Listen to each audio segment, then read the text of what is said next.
साथियों, इस वीडियो में हम डिस्कस करेंगे बिजनेस साइकिल के बारे में। बिजनेस साइकिल क्या होता है? तो देखो, बिजनेस साइकिल बेसिकली एक फ्लक्चुएशन है।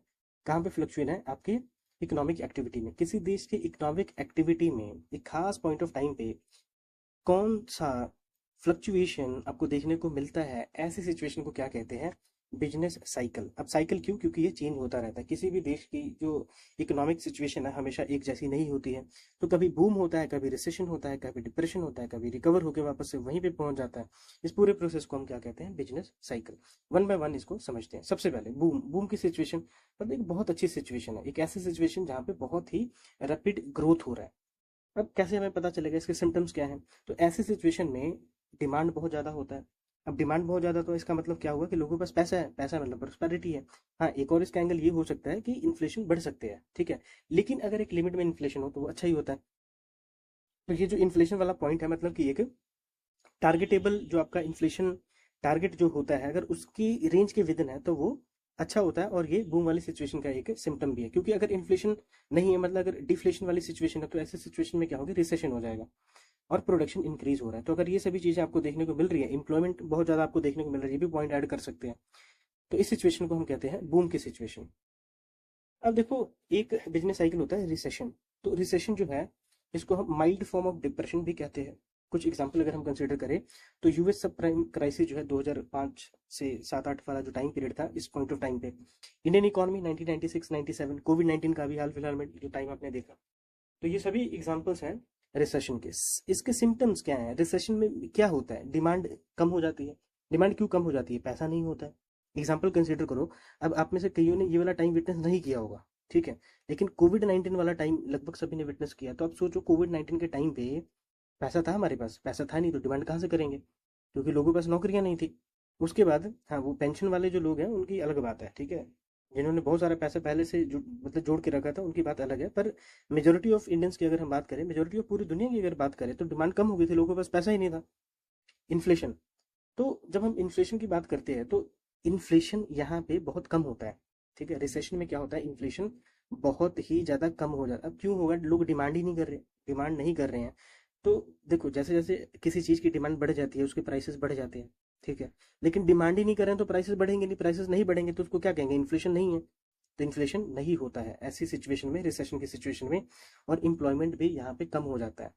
इन्फ्लेशन क्यों कम हो रहा है? ये इम्प्लॉयमेंट जो है ये क्यों कम हो रहा है? लोग डिमांड नहीं कर रहे चीज़ों को। डिमांड अगर कर ही नहीं रहे हैं तो सप्लाई कैसे बढ़ाओगे? सप्लाई बढ़ाने के लिए लेबर चाहिए, बंदे चाहिए काम करने के लिए, ठीक है। तो अब ऐसी सिचुएशन में ऑब्वियस सी बात है, इंप्लॉयमेंट जो है वो कम आपको देखने को मिलेगी। सोल्यूशन क्या है फिर? तो रिसेशन का सोल्यूशन आपने याद रखना है कि मनी सप्लाई को बढ़ाना है। जैसे पिछली क्लासेस मैंने आपको बताया कि इन्फ्लेशन का जो सोल्यूशन है वो क्या होता है? मनी सप्लाई को कंट्रोल करना, कम करना।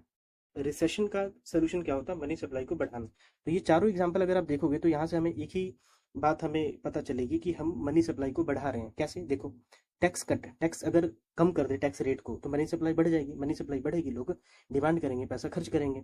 ठीक उसी तरीके से लोगों की सैलरीज बढ़ा दो, इंटरेस्ट रेट कम कर दो, ठीक है। टैक्स ब्रेक दे दो, मतलब कि कोई बात नहीं, 2-3 महीने के लिए टैक्स नहीं देना है अपने, ठीक है। मनी सप्लाई बढ़ेगी, मनी सप्लाई बढ़ेगी, लोग डिमांड करेंगे, पैसा इन्वेस्ट करेंगे, ठीक है। और सारी सारी की सारी जो इकोनॉमिक एक्टिविटी है फिर से चल पड़ेगी। एक ये जो रिसेशन आपने देखा, इसी का जो खतरनाक रूप है, इसको हम कहते हैं डिप्रेशन। पूरी दुनिया ने विटनेस किया था 1930s का जो टाइम पीरियड था, वो वाला। सिम्टम क्या होते हैं? जो अपने रिसेशन वाला सिम्टम देखा था वही है, बस इसमें हमने एक पॉइंट एक्स्ट्रा ऐड करना है। देखो, ये ना पेपर में आपसे क्वेश्चन पूछा जा सकता है कि जब हम डिप्रेशन की बात करते हैं, रिसेशन की बात करते हैं, तो इनमें मेजर क्या डिफरेंस है? पिछले में भी हमने देखा कि डिमांड कम हो जाता है, इन्फ्लेशन कम हो जाता है, ठीक है। इंप्लॉयमेंट कम हो जाता है, ये सभी पॉइंट तो पिछले में भी देखा हमने। पर डिफरेंस क्या है? डिफरेंस ये है कि डिप्रेशन वाली सिचुएशन में जो लोग काम कर रहे हैं उनको काम से निकालना भी शुरू कर देते हैं। बस ये डिफरेंस आपने याद रखना है। सोल्यूशन जो पहले हमने देखा था वही सारे सोल्यूशन है। रिसेशन हो चाहे डिप्रेशन हो, उसका सोल्यूशन क्या है? मनी सप्लाई को बढ़ा दो। तो इन सभी के तरीके से हम मनी सप्लाई को बढ़ा रहे हैं। इंटरेस्ट रेट कम कर दो, मनी सप्लाई बढ़ जाएगी, लोगों को इजीली अवेलेबल हो जाएगा ना लोन। इनकम टैक्स कट कर दो। Helicopter money. हेलीकॉप्टर मनी आपको पता है क्या है? लोगों को डायरेक्ट बेनिफिट ट्रांसफर के थ्रू सीधा पैसा प्रोवाइड करना चालू कर दे। अनएम्प्लॉयमेंट बेनिफिट देना चालू कर दो। एक्सपेंशनरी फिस्कल पॉलिसी लेके आ जाओ। मतलब कि एक्सपेंशनरी फिस्कल पॉलिसी का मतलब होता है जब मनी सप्लाई को बढ़ाना चालू कर दो, ठीक है। तो ये कुछ सोल्यूशंस है, ठीक है। तो रिकवरी का मतलब क्या होता है? रिकवरी में रिसेशन या फिर डिप्रेशन से आप बाहर आ रहे हो, ठीक है। कैसे पता चलेगा? डिमांड फिर से बढ़ गया, प्रोडक्शन बढ़ रहा है, इन्फ्लेशन जो है एक इन्फ्लेशन टारगेट जो आपने सेट किया उसके रेंज में आना चालू हो गया, एम्प्लॉयमेंट बढ़ गया, तो ऐसी सिचुएशन अगर आ जाएगी तो आप इसको रिकवरी कहोगे। अगर यही लॉन्ग टर्म तक एस्टेब्लिश हो जाए इसको हम बूम की सिचुएशन कहेंगे। तो कुछ और की टर्म्स इसके साथ जुड़े हुए हैं। टेक्निकल रिसेशन, टेक्निकल रिसेशन क्या होता है? तो लगातार अगर 2 क्वार्टर्स में जीडीपी जो है अगर वो फॉल कर जाए आपकी, तो उसको क्या कहते हैं? Technical recession. ये डेफिनेशन पूछी जा सकती है। ग्रोथ रिसेशन क्या होता है? इस टर्म का मतलब होता है कि आपकी जो इकोनॉमी है इस तरीके से ग्रो कर रही है कि बहुत सारे जॉब जो है वो लॉस्ट हो रहे हैं, जितने नए जॉब ऐड नहीं हो रहे हैं उससे ज़्यादा जॉब लॉस्ट हो रहे हैं। ऐसी सिचुएशन के लिए वर्ड हम यूज़ करते हैं ग्रोथ रिसेशन। ठीक है, तो इस लेक्चर में इतना ही। Thank you for watching, keep learning, keep growing. जय हिंद।